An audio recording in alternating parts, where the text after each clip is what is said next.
মরণ জ্বালা, মৃত্যু যন্ত্রণা, সাকরাতুল মউত, এটা সবচেয়ে কঠিন, সবচেয়ে ভয়াবহ।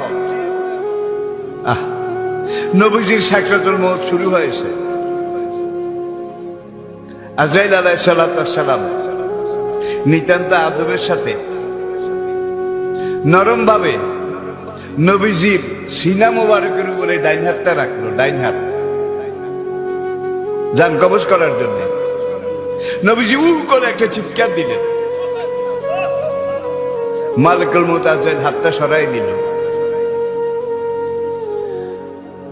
নবীজি বলেন, ইয়া মালিকাল মউত, ভাই আজরাইল, আল্লাহর এই পুরা দুনিয়া, পাহাড় পর্বত, আসমান জমিন, চাঁদ সূর্য গ্রহ নক্ষত্র, মরু পর্বত, সাগর